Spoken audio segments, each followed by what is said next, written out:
Hey everyone, Mr. MC here. This is a guide for round 4 of the Manufacturer Series Exhibition Season 2. Let's get this started. Your first braking point is going to be just after the 100 meter mark. So you want to brake as much as you can for a short moment. Carefully ease off of the brakes as you turn in, and be nice and patient with your throttle input as you want to try to get a fast exit but not end up hitting the wall. Then for this next left turn, you can easily go through it flat out. Just bring yourself to the bottom part of this big turn. Then slowly bring yourself to the right side of the track. For this final turn, you want to look for this digital flag that is on the right, just after the 100 meter mark. Turn in before you pass it, lift off of the throttle, and as soon as the shoulder on the left side of the track turns blue, you can then slowly start to accelerate. Just be nice and careful, do not hit the wall. That is pretty much it for the lap guide. Let's go ahead and take a look at the strategies. For the qualifying session coming up, you only have 5 minutes to try to get a good qualifying time. Luckily, these laps here at Blue Moon Bay are pretty short, so you can get quite a few laps in before the timer runs out. So let's go ahead and bring ourselves out, and you want to try to get out as soon as you can so you can try to get as many laps in. You also want to try to get the slipstream from someone in front of you, as that is going to be essential to trying to get a good qualifying time. So you want to try to take this out lap to position yourself just right so you can have some space between yourself and the car in front of you.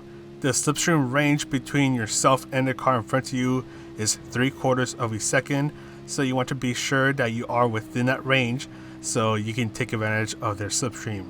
It's going to help you go a heck of a lot faster, reach higher speeds, accelerate faster, so it'll come in really handy for a high-speed track like this.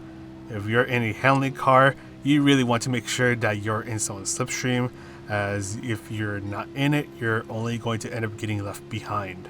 And once you do one to a couple of qualifying laps, you can do the jump out and jump back in strategy. So this is where you press options, exit, and in the lobbies you press enter course, or during the actual race day itself, that button will be replaced with qualifying, so you press that instead.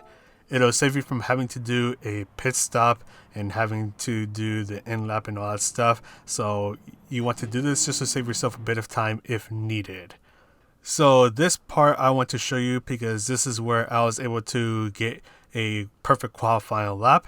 So I have some space between myself and the car in front of me, which is a Lancer Evo, and you just want to give yourself just enough space so that you don't end up getting too close to them as you take advantage of their slipstream, especially through this part, because you might end up potentially bump drafting them if you are too close when you start your actual qualifying laps. So we're going to get really close to them thanks to the slipstream, and they're going to pull out a bit more. I'm going to go ahead and reel them back in with the slipstream. My car is accelerating a lot faster, and that's really going to help my qualifying times. And I want to help him out as well, so I'm going to give him a bit of a bump draft. Try not to bump them too hard, as that could potentially give you a penalty, and that's if the penalty system isn't strict in this race. So you really need to be under someone's slipstream as you start your qualifying laps, as that's going to be essential to trying to get a good time and to start higher up on the grid. So once you're done with qualifying, you're going to be on the menu, and you can change your tires by going onto car settings, and in the case that is grayed out for some reason, you can go out to driving options and change your tires there. In this case, I want to change on over to the racing hard tires for the race, because that is going to play a part in the strategies that will start now. So for this race, we are doing 25 laps on Blue Moon Bay, or what I like to call Blue Mean Bay, and we're doing this with Group 3 cars.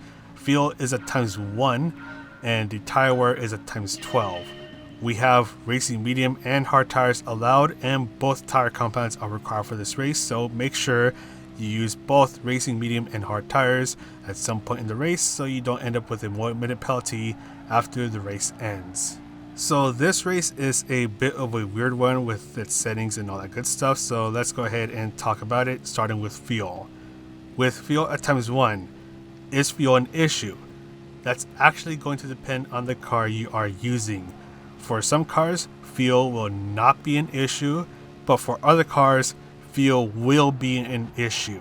So for some cars, you might need to do a bit more fuel saving than others. The best way to fuel save is to constantly stay under the slipstream of the car in front of you. As long as you are within the 3/4 of a second gap between yourself and the car in front of you, you are in the slipstream, your car will face less air resistance and your car will be able to accelerate faster, reach higher speeds, and save more fuel all at the same time.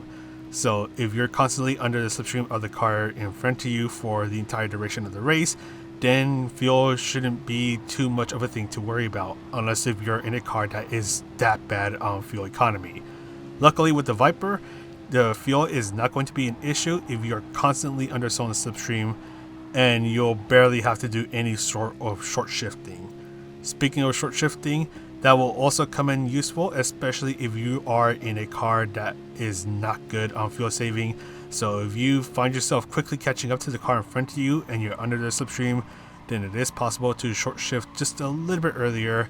But if you're not catching up to the car as much, then you may want to do a little less short shifting so you can catch up with them, keep up with them, because if you start to short shift too much or too early, then you're going to risk getting left behind. Another good way to fuel save is to ease off of a throttle before you start to brake before turns 1 and 3. So this way, okay, let's go ahead and be a jerk then.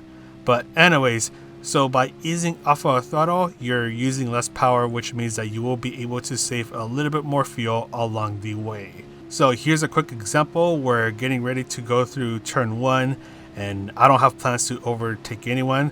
So I'm just going to start to ease off of a throttle before I have to start to brake, and we'll be able to slow down a little bit more that way. And that way we are able to save just a little bit more fuel, and that's really going to help us out in the long run. So let's go ahead and summarize that part up. You want to stay within the slipstream so you can fuel save a bit more while keeping up with the cars in front of you. And depending on your car's fuel economy, you might need to do some short shifting so the car can use less power and save yourself some more fuel to finish the race. And finally, you can also coast off of a throttle for a little bit just before you have to brake, so that way you can also save a bit more fuel along the way. And one last thing, the reason why I say to fuel save is because even if you go for a splash and dash, that is going to cost you a lot of time, and that could potentially mean that you'll end up losing the slipstream of the group you went to pit with, which I'll mention in a bit. And if you end up losing the slipstream, then you're basically going to get left behind. And speaking of pit stops, let's go ahead and take a look at that. So if you haven't noticed until now, I started on the racing hard tires, and we're going to switch on over to the racing medium tires. The pit loss here is 6.9 seconds, so you only want to do a one stop. Your racing medium tires will last at most 12 laps. So you might be wondering, okay, why did I start on the racing hard tires first and save the racing medium tires for last? The big reason is because if you are always under the slipstream, then the lap time difference between the racing medium and hard tires are going to be very small. And then if you are starting on the racing medium tires, you have a lot of fuel in your car, so that's going to wear the tires out a bit faster. So because of that, you're going to be better off starting on the racing hard tires. The main goal is to try to go 15 laps on the hard tires and then do 10 laps on the racing medium tires, but that can change because you want to pit when those in your group are pitting. This way you can stay in the slipstream as you go into the pit stops, and then when you come out of the pit stops, you're still in their slipstream, so you don't have to worry about getting undercut if you pit later and potentially get left behind. So if you're starting on the racing hard tires, the earliest you want to pit is on lap 13, and the latest you want to pit is lap 15. And once again, just keep in mind when others around you are pitting, and if they're pitting around laps 13 to 15, then you want to join them in the pit stop. And lastly, let's go ahead and talk about slipstream and teamwork, because teamwork makes the meme work. So you want to stay under the slipstream because once again, it'll help you feel safe, it'll help you go a bit faster, and if you're able to work with those around you, it is possible to break away from the groups behind you. That way, instead of it being like a 10-car battle for first place, it's now a 5-car battle for first place. So that's going to up your chances a bit of potentially winning the race, and it'll give you a bit of peace of mind. And yeah, just try not to fight too much because that is going to cause a lot of issues. Some of those issues being that you get slowed down too much, so those behind you catch up, or you end up being a jerk and end up spinning someone out. Don't be a jerk. So now it's a 3-car battle for first place, and we're going to try to do our best to work together. And instead of now being a 5-car battle, now it's a 3-car battle, and our chances of winning have gone up. So let's do our best to work together, do the slipstream train, and also one other thing is that you can also try to do a bit of bump drafting. Now I'm going to put a disclaimer here because the penalty system is pretty wonky right now, so there could be a chance that the game will not allow bump drafting of any sort in this race, and that could get you a penalty. But in the case that it is allowed, you want to try to go for light bump drafts. So you don't want to go for a shunt, just light bump drafts, so you can ease off on the throttle just before you bump them, and then that's when you go for that light little tap. So by bump drafting, the car in the front will be able to go a little bit faster, and because you're still under the slipstream, you're going to end up going a bit faster, regain the speed that you lost, and then bump them again. So this way, you two are working together to go even faster, and that could potentially help you and those around you break away from the packs behind you. Just make sure you know when not to do it, so don't do it just before turn 3, don't do it just before braking for turn 1 because that could cause an incident. So when you're basically on the straightaways, that's where you can engage on the bump drafting, and then when you're getting close to the braking points, that is where you want to start to back off just a little bit. And of course, because you're under the slipstream, please brake a bit earlier than usual so you don't end up sending the other car in front of you into the wall and get yourself a penalty. So that was all to talk about, so let's go ahead and try to summarize things up. You want to try to stay under the slipstream at all times, as this will help you go even faster and it'll help you save a lot of fuel along the way. If your car is not that good at fuel saving, then you want to do a little bit of short shifting. Just make sure you don't do too much short shifting so you don't end up losing pace. Because the lap time difference between the racing medium and hard tires is pretty small, and we're talking 0.2 to 0.4 of a second per lap, you're better off starting on the racing hard tires so you can save the faster tire compound for the very end of the race, which is where the last couple of laps are the ones that really matter.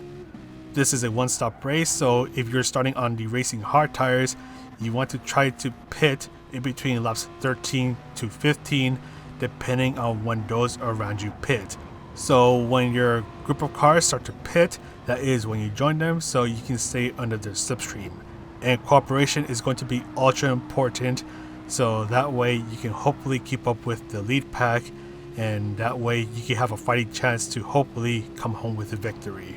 And before I go, I would like to give a huge shout out to Tezar, as they were able to save my butt by saving this replay, as I ended up running out of space and couldn't save this replay. They also make Gran Turismo Sport content over on Twitch and YouTube, so I'll drop their links down below on the description and in the pinned comment, so feel free to check them out and tell them I said hello.